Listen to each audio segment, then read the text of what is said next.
akan dipakai untuk pembebasan biaya listrik 3 bulan untuk 24 juta pelanggan listrik 450 kVA dan diskon 50% untuk 7 juta pelanggan 900 kVA.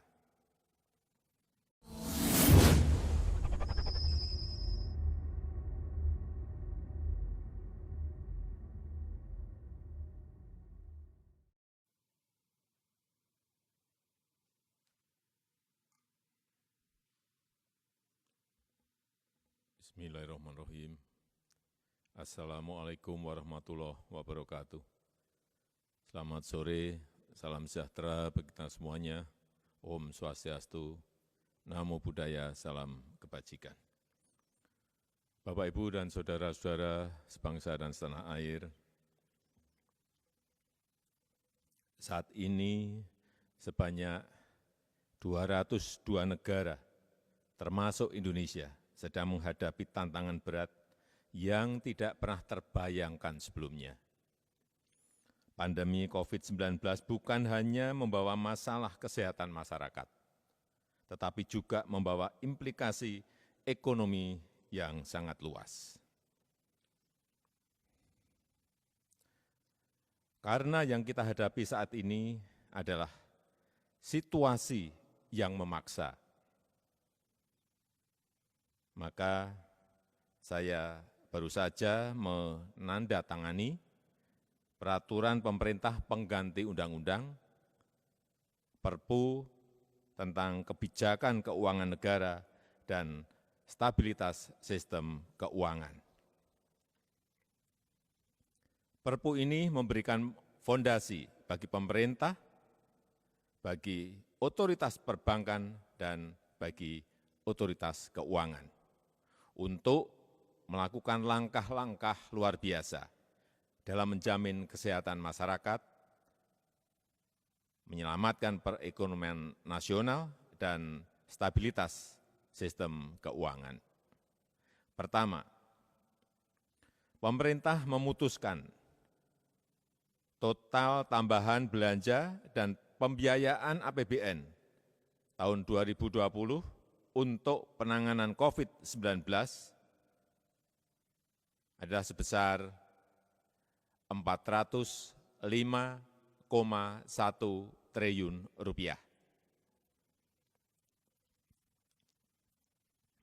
Total anggaran tersebut akan dialokasikan Rp75 triliun untuk belanja bidang kesehatan, Rp110 triliun untuk perlindungan sosial, Rp70,1 triliun untuk insentif perpajakan dan stimulus kredit usaha rakyat, dan Rp150 triliun untuk pembiayaan program pemulihan ekonomi nasional, termasuk restrukturisasi kredit, serta penjaminan dan pembiayaan dunia usaha, khususnya terutama usaha mikro, usaha kecil, dan usaha menengah. Bapak, Ibu, dan saudara-saudara sebangsa dan setanah air, anggaran bidang kesehatan akan diprioritaskan untuk perlindungan tenaga kesehatan, terutama pembelian APD, pembelian alat-alat kesehatan seperti tes kit, reagen, ventilator, dan lain-lainnya. Dan juga untuk upgrade rumah sakit rujukan, termasuk Wisma Atlet, serta untuk insentif dokter, perawat, dan tenaga rumah sakit. Juga untuk santunan kematian tenaga medis, serta penanganan permasalahan kesehatan lainnya.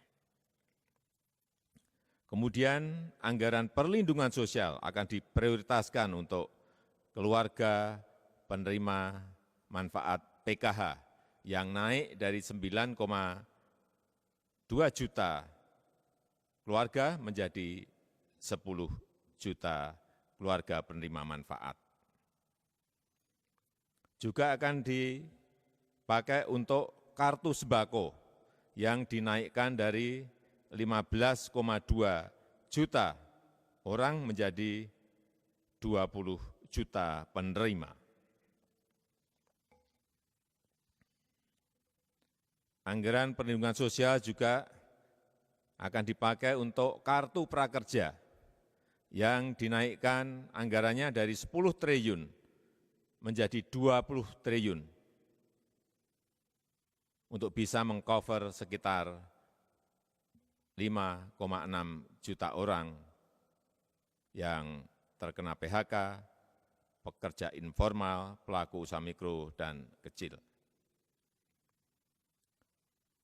Juga akan dipakai untuk pembebasan biaya listrik 3 bulan untuk 24 juta pelanggan listrik 450 kVA dan diskon 50% untuk 7 juta pelanggan 900 kVA. Termasuk di dalamnya juga untuk dukungan logistik, sembako, dan kebutuhan pokok yaitu 25 triliun. Untuk stimulus ekonomi bagi UMKM dan pelaku usaha akan diprioritaskan untuk penggratisan PPh 21 untuk para pekerja sektor industri pengolahan penghasil maksimal 200 juta. Untuk pembebasan PPN impor untuk wajib pajak kemudian impor tujuan ekspor.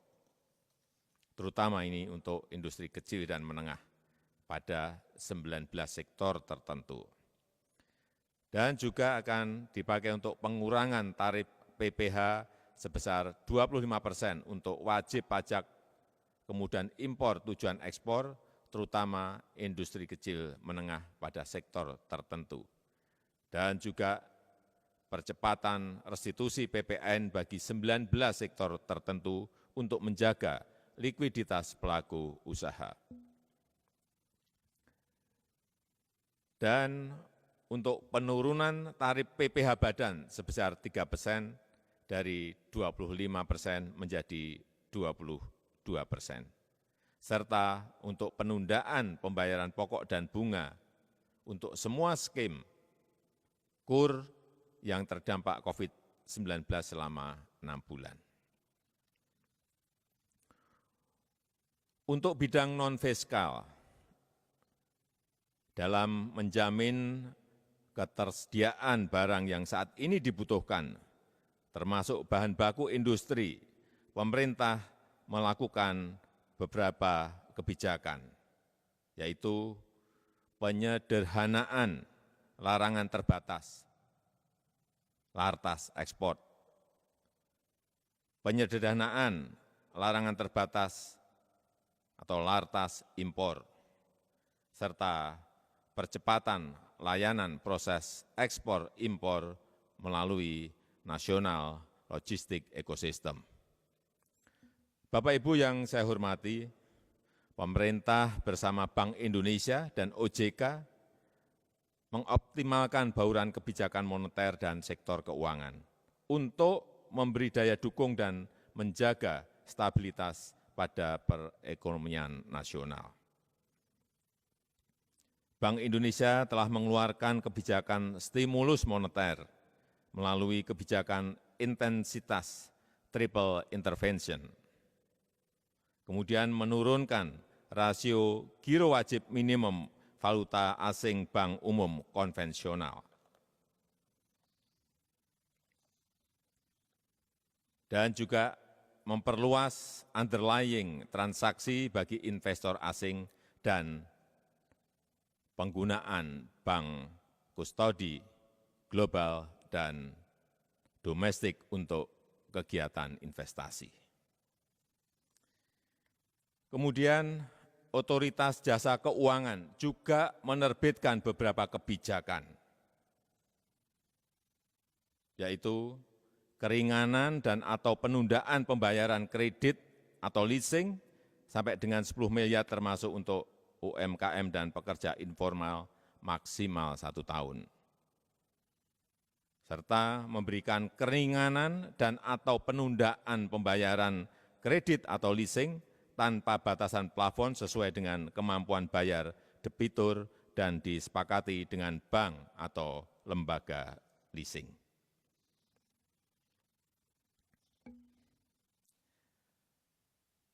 Perpu ini juga kita terbitkan untuk mengantisipasi kemungkinan terjadinya defisit APBN yang diperkirakan mencapai 5,07%.